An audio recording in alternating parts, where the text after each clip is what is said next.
नमस्कार, आप देख रहे हैं इंडिया टीवी। आपके साथ मैं हूं अर्चना सिंह। सुशांत सिंह राजपूत की मर्डर मिस्ट्री दिनों दिन और गहराती जा रही है। बॉलीवुड के 8 बड़े निर्माता निर्देशकों से पूछताछ करने के बाद अब शक की सुई एक और बड़े बैनर पर अटक गई है। मुंबई पुलिस ने आज धर्मा प्रोडक्शंस के सीईओ को तलब किया। इसके बाद करण जौहर को भी पूछताछ के लिए बुलाने की तैयारी है। कल ही पुलिस ने फिल्म मेकर महेश भट्ट से 2 घंटे तक पूछताछ की। क्या महेश भट्ट ने पुलिस को कुछ ऐसा बताया जिससे सुसाइड की पहेली सुलझ सकती है? देखिए हमारी इस रिपोर्ट में।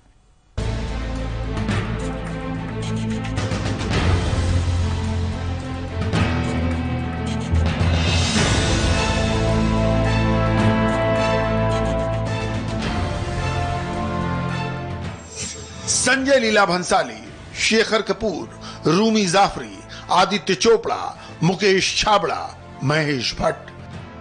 पिछले 6 हफ्तों में बॉलीवुड की करीब 10 हस्तियों से पुलिस पूछताछ कर चुकी है। ये समझने की कोशिश कर चुकी है कि सुशांत के ऊपर फिल्मों, कॉन्ट्रैक्ट या किसी विवाद का असर तो नहीं था।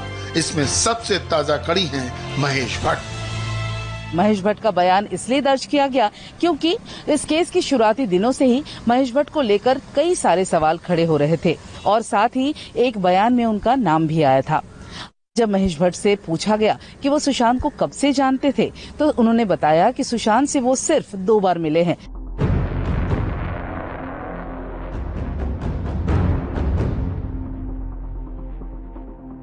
सुशांत सिंह को अपनी फिल्मों में न लेने पर महेश भट्ट ने कहा कि सुशांत से किसी भी फिल्म को लेकर मेरी कोई बातचीत नहीं हुई थी। मैं सुशांत से सिर्फ 2 बार मिला हूं, 2018 और जनवरी 2020 में। मैंने अपने बैनर में हमेशा नए लोगों को ही लॉन्च किया है। इसके बाद उनसे रिया चक्रवर्ती के बारे में पूछा गया। महेश भट्ट ने कहा, मेरे लिए रिया मेरे बैनर में काम कर चुकी किसी भी दूसरी एक्ट्रेस की तरह थी। उससे कभी मैंने सुशांत से अलग रहने को नहीं कहा। मुझे सुशांत के डिप्रेशन के बारे में कोई जानकारी नहीं थी। यानी महेश भट्ट ने अपने बारे में उन तमाम बातों को खारिज कर दिया जो अब तक मीडिया में कहीं सुनी जा रही थी। लेकिन पुलिस के मुताबिक महेश भट्ट से सवालों का सिलसिला अभी खत्म नहीं हुआ है। मुंबई पुलिस ने महेश भट्ट की 2 घंटे तक पूछताछ की, लेकिन इस 2 घंटे की पूछताछ में महेश भट्ट ने कोई भी ऐसी बात नहीं बोली जिससे उनके और सुशांत सिंह राजपूत के रिश्ते के समीकरण को मुंबई पुलिस समझ पाए। वहीं मुंबई पुलिस ने भी ये साफ कहा है कि अगर जरूरत पड़ी तो महेश भट्ट को दोबारा पूछताछ के लिए बुलाया जा सकता है। ये बात महाराष्ट्र के गृह मंत्री अनिल देशमुख भी कह चुके हैं। अब इस मामले में धर्मा प्रोडक्शन को भी पूछताछ के लिए मुंबई पुलिस थाने बुलाने वाली है। जहां तक धर्मा प्रोडक्शंस का सवाल है तो पूछताछ का सिलसिला कंपनी के सीईओ अपूर्वा मेहता से शुरू होगा। अपूर्वा मेहता से सुशांत के साथ फिल्म ड्राइव के कॉन्ट्रैक्ट लेटर भी साथ लाने को कहा गया है।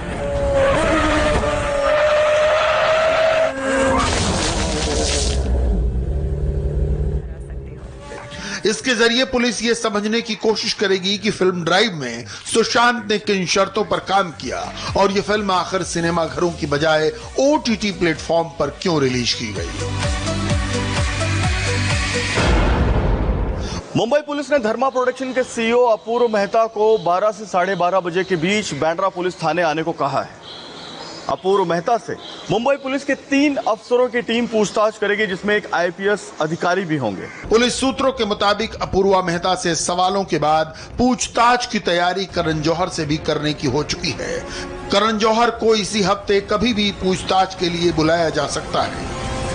महाराष्ट्र के गृह मंत्री अनिल देशमुख के बाद मुंबई पुलिस ने भी ये साफ कर दिया है कि सुशांत सिंह राजपूत मौत के इन्वेस्टिगेशन मामले में करण जौहर का बयान दर्ज किया जाएगा। मुंबई पुलिस इसी हफ्ते करण जौहर का बयान दर्ज करने के लिए उन्हें बांद्रा पुलिस थाने बुलाएगी। जहां से चोरी करने के बारे में कोई सोचेगा भी नहीं। ड्राइव को सिनेमाघरों में न रिलीज होने को लेकर कई बातें कहीं सुनी जा रही हैं। ये फिल्म प्लान तो बड़े एक्शन ड्रामा के तौर पर की गई थी, जैसी 2011 में इसी नाम से हॉलीवुड फिल्म आई थी। सुशांत के साथ ये फिल्म 2018 में बननी शुरू हुई। तब तक वो यशराज फिल्म के कॉन्ट्रैक्ट से बाहर आ चुके थे।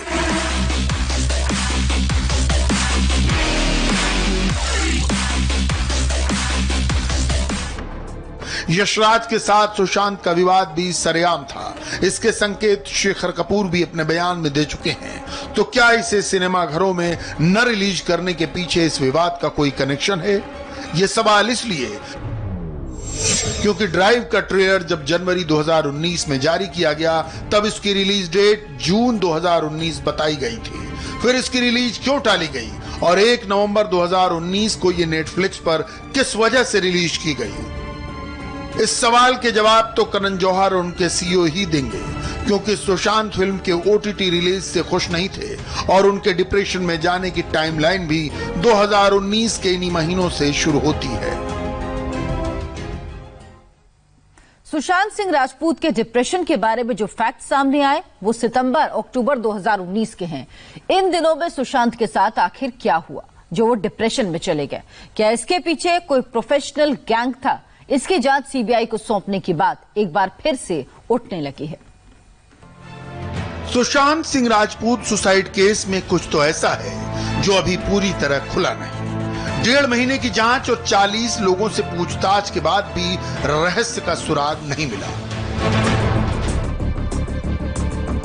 क्या महाराष्ट्र सरकार अब सुशांत का सुसाइड केस सीबीआई को सौंपने की सिफारिश करेगी?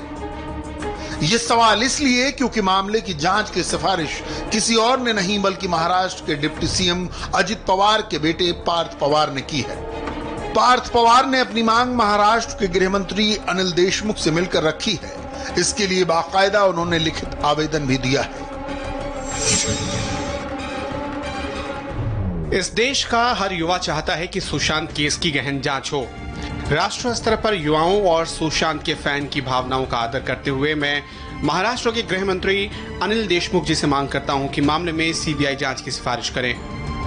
सुशांत सिंह राजपूत खुदकुशी मामले की जांच सीबीआई से कराने की मांग उनके परिवार के सदस्यों ने और उनके दोस्तों ने की है। साथ ही बॉलीवुड के कुछ नामचीन हस्तियों ने भी इस तरह की मांग की है।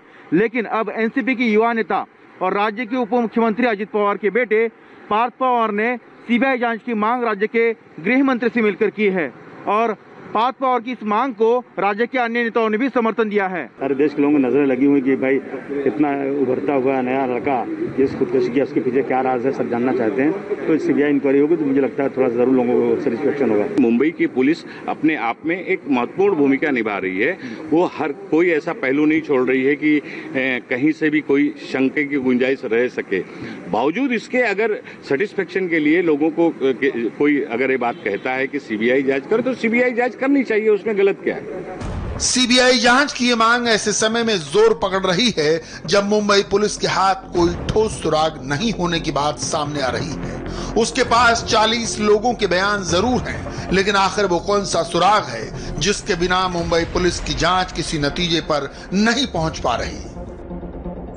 पहले पोस्टमार्टम रिपोर्ट और उसके बाद विसरा रिपोर्ट दोनों ही अब मुंबई पुलिस के हाथ लग चुके हैं। पोस्टमार्टम में 5 डॉक्टरों की राय थी सुशांत की मौत फांसी लगाने के बाद घुटने वाले दम की वजह से हुई है। इसी तरह करीब 43 दिन बाद आई विसरा रिपोर्ट में भी किसी फाउल प्ले का संकेत नहीं। अब 2 जांच अहम है।